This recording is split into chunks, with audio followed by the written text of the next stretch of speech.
I'm Caleb from PrivateAuto, and this is the 2019 Subaru Forester. In this video, we're gonna dive into the history of the Forester, some of the specs of this Forester here, the interior, the exterior, as well as what to look out for when buying a used Subaru Forester, specifically the 2019 model. This vehicle right here is listed for sale by owner on PrivateAuto, the best place to list, shop, and transact private party vehicles all around the US. Now let's get into the video, kicking it off with the history. Now, the Subaru Forester is one of the newer models that we've reviewed on this channel because it first launched all the way back in 1997. We've reviewed cars that went back all the way to like 1965. This one's a newer one. When Subaru first launched the Forester, they wanted to build upon the success of the Impreza. They wanted to also tap into the SUV market because the RAV4 and the CR-V were dominating the market, and Subaru wanted a piece of that fun. So they built on the Impreza base and built a more boxy SUV. Now, when it first launched, one of the things it had over the CR-V and RAV4, because it was on a bit wider of a base, more of like a sedan base, it was the only SUV at the time that didn't need a rollover warning on the visor because it was so low to the ground and had such a wide vehicle base. Also, in true Subaru fashion, it wanted to appeal to the off-road market, so every Forester model came with the all-wheel drive as a standard option. Now, since the launch of the Forester, there have been 6 generations, with the 6th generation just launching last year. This one we have here is a part of the 5th generation, so we'll be talking a bit more about that. And in my personal opinion, not the official opinion of PrivateAuto, it took 5 generations to get the look of the Forester right, because I think this is the best looking Forester generation. Now let's dive into the specs of the 2019 Subaru Forester. This baby has a 2.5 liter FB engine and gets a combined of 29 miles per gallon. It also comes standard with a CVT transmission. Whether you like it or not, it seems to run pretty well and gets pretty good gas mileage. It has a whopping 182 horsepower, and it sticks with what the Forester is known for in terms of having all-wheel drive standard. This Forester also has a ground clearance of 8.7 inches, which is only an inch lower than the Jeep Wrangler, so pretty good for a small SUV for off-roading. And for all you people who are concerned about safety, this has a 5-star crash test safety rating, so it is one of the safest SUVs on the road. Now let's do a walk around of the exterior of the 2019 Subaru Forester. Up front, you got the classic Subaru Mountain logo. This vehicle here was upgraded with a light bar underneath. This isn't standard. From a lights perspective, these are LED headlights, and you also get LED fog lights as well. So that was a differentiation from the previous generation. Let's go around the side here.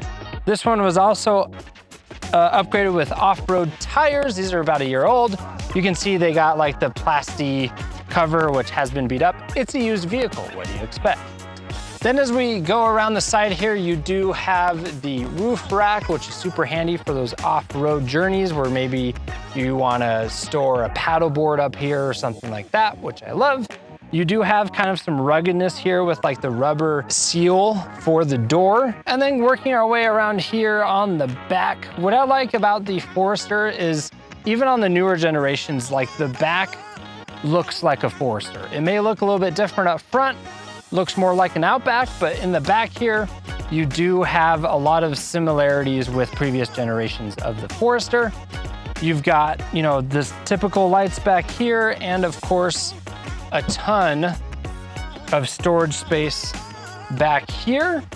You also have a 12-volt plug-in over here, which is super nice. But what I love is like how much space. Like you can even get in here. It fits me relatively comfortably, so you got a lot of space without even folding down the seats, which do fold down flat. You also have more storage underneath here. It's kind of flat, but then you got your standard jumper cables, etc. underneath. Now, before we head inside for the review of the inside of the Forester, be sure to like this video and subscribe to our channel as we release a new video every week. All right, now that we're on the inside of the Forester, it already feels super roomy. Now I've driven an Outback and an Impreza, and those are definitely sedans, definitely smaller. This, you feel the height difference. I'm a pretty short guy, and look how much height there is. And there's just a ton of room overall. I can even feel there's a lot of room in the back as well. In terms of features here in the cockpit, you do have a digital screen up here that gives you all the useful information. You still have your non-digital speedometer and RPM gauge. You have a ton of controls up here in the steering wheel. You do have a touch screen up here that does have Android Auto and Apple CarPlay. Down here, you got some storage space here. You got some storage space here. You got 2 cup holders here. You also have side cup holders on each door. Then you have your window increasers and decreasers here. Just the driver's side is automatic when you push it. That's something to keep in mind. And this one has a little MagSafe phone holder there. Then up here, you have something called EyeSight from Subaru, which is basically the driver safety package all together. So that's like lane assist, cruise control, like automatic braking and accelerating. This is basically the cameras for the safety stuff from Subaru. Up here, you also have like your digital clock. You have like your AC, etc. And unique to this one, they did upgrade the floor mats. So they are all weather, kind of like leathery floor mats, which is super nice. As you can tell, you have a ton of room. The seats are super nice as well. They have like this golf ball texture in it, so they're super durable, which I like. You have this nice threading. And again, you have a lot of room as a passenger, which is awesome. Now, because this is the standard package on the Forester, it doesn't have heated or cooled seats or anything fancy like that. But honestly, it's just a good, solid car. You don't need a whole lot. In the back, you do have 2 USB ports and you have a lot of leg room, which is great. You do have some USB ports up here in front, but it is kind of awkward placement. And that's it for the interior.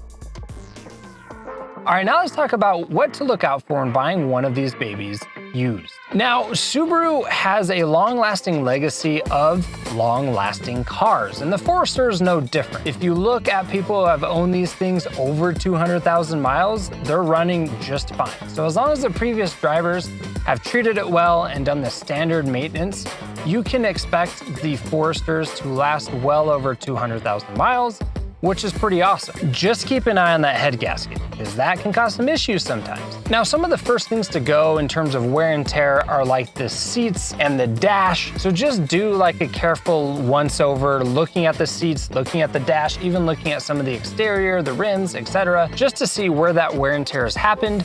And you can see how previous owners have treated the Forester. Now, some owners have reported that the rear hatch electronic motor fails. To be sure, do a electronic check is what I like to call it.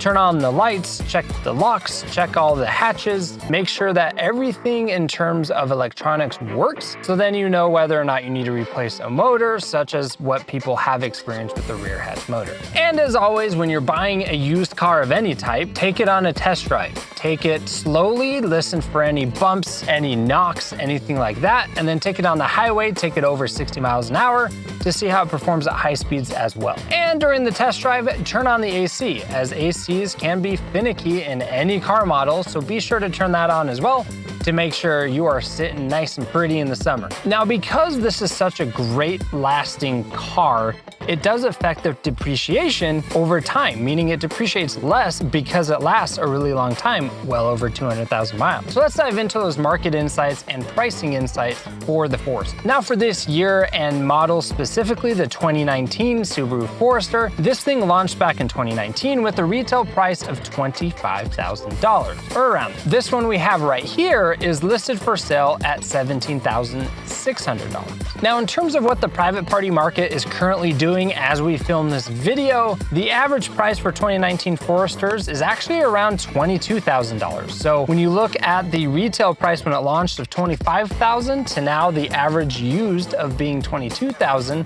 that's not a ton of depreciation. So that is something to keep in mind, because as a used car buyer, depreciation, you may not get as good of a deal on the Forester as you would on other cars that depreciate faster.